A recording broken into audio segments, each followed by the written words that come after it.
Very good afternoon, children. This is L.K. Tripathi from Lakshmi Prasad Memorial Public School, Gola Bazar.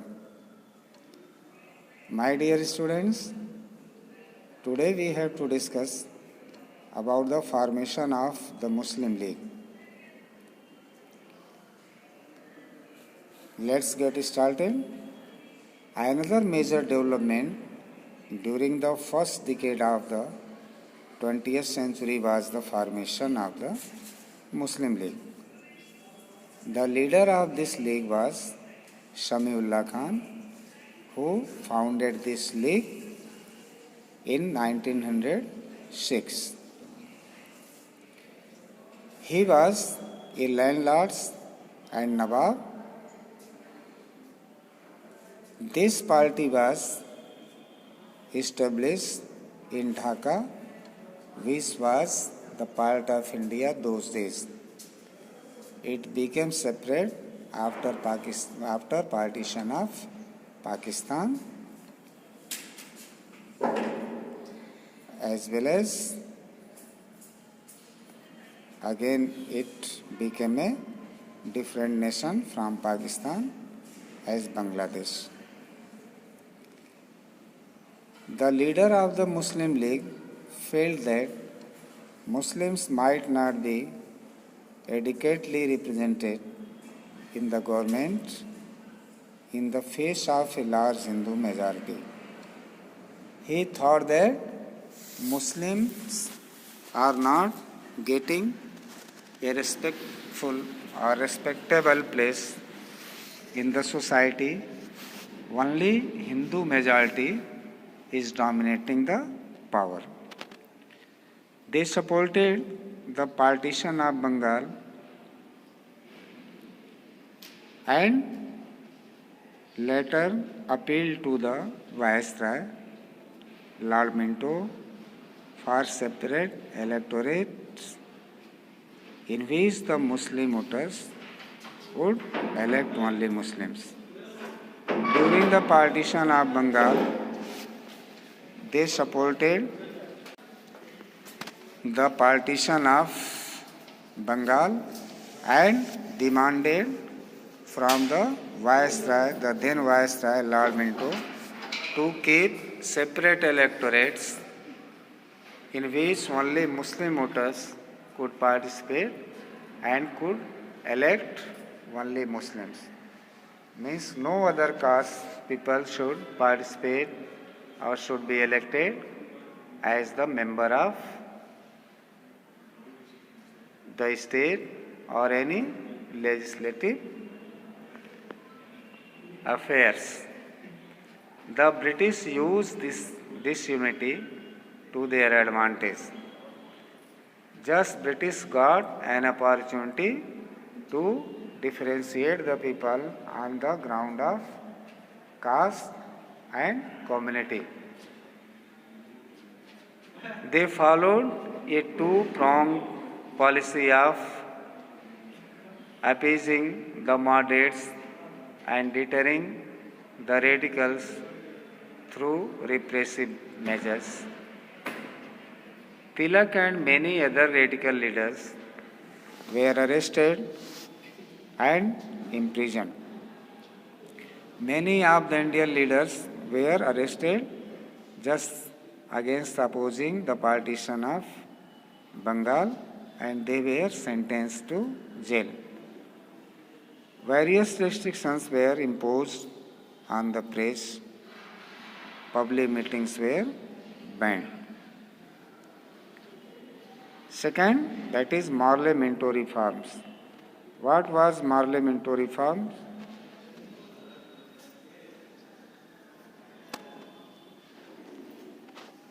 To please the moderates and to win over the Muslims, the government passed the Government of India Act of 1909.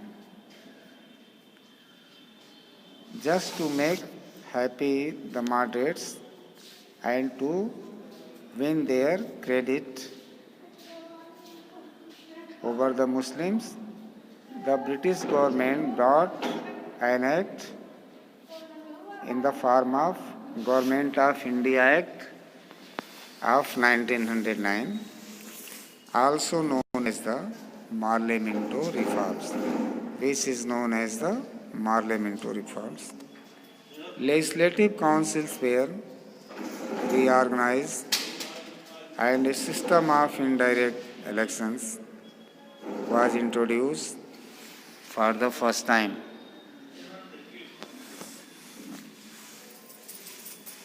But a very limited number of voters could vote.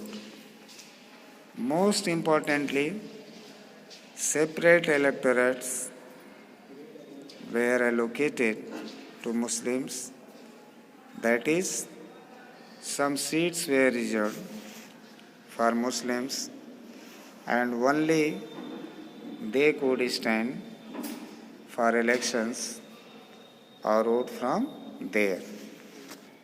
This was done in the name of protecting the Muslim minority. However, this act made no reference to representative government.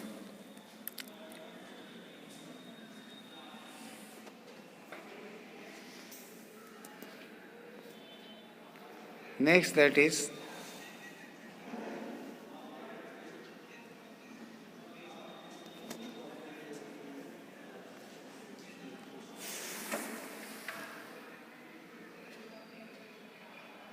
revolutionary,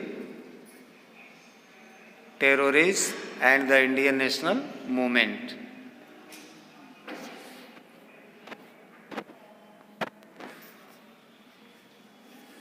Many people within the national movement express dissatisfaction with the methods of Swadeshi and boycott.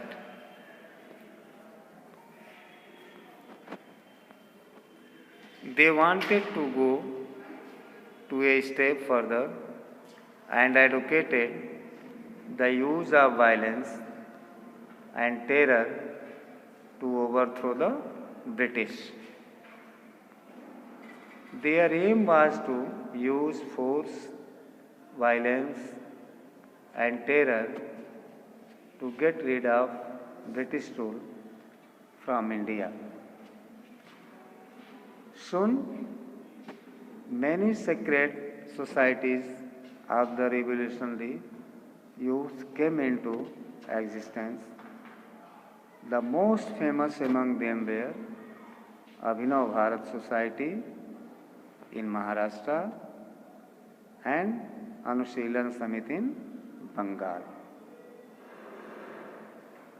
Vedi Savarkar, Ajit Singh, Madam Bhikaji Kama and Lala Hardayal were some prominent leaders of revolutionary groups.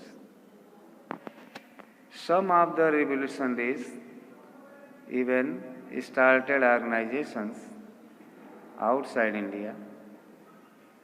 An extremely active organization was the Gadar Party, which operated mostly in Canada and United States. It sent arms and revolutionaries to India.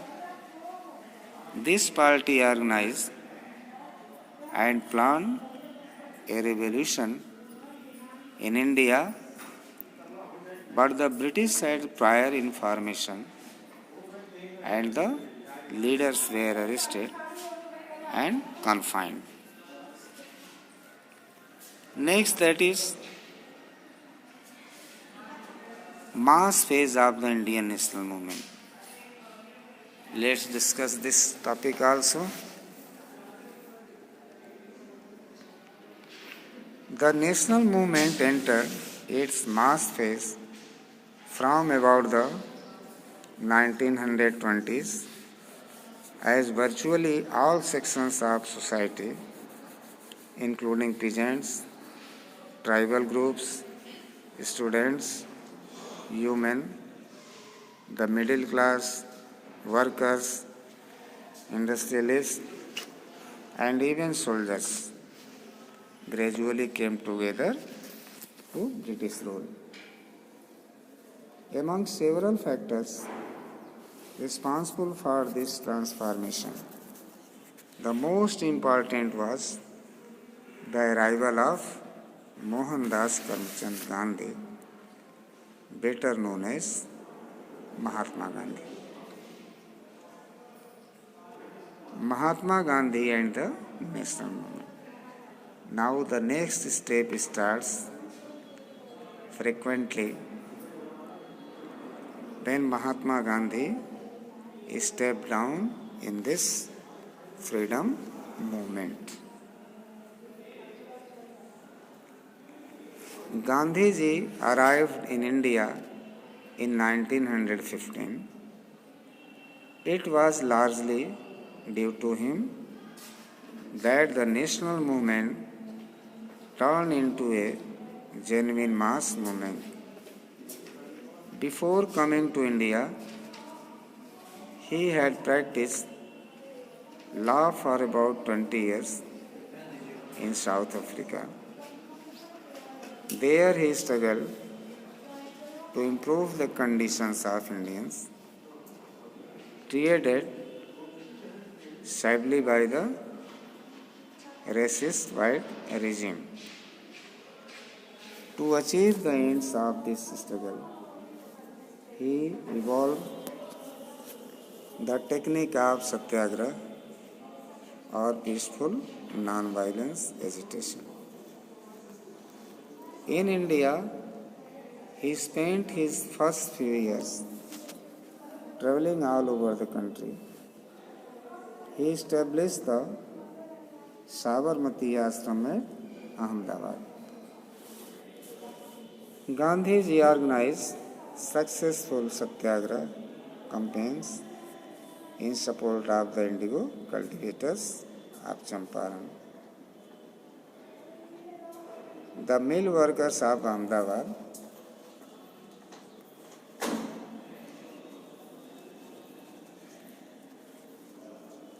and the peasants of Kheda. He got great support from the common people. Key features of Gandhiji's anti-colonial struggle. Key features क्या थे? Satyagraha was a novel method of protest based on the ideal of truth and non-violence.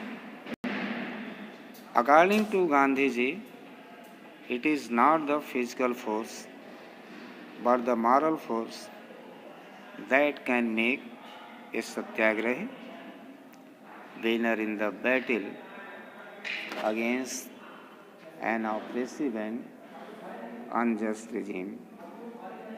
Peaceful non-cooperation was another important means of protest against British injustice.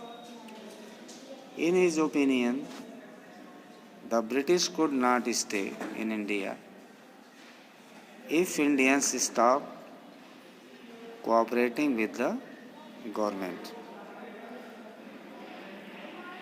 Gandhiji said that Hindu-Muslim unity was essential for Indian to attain freedom.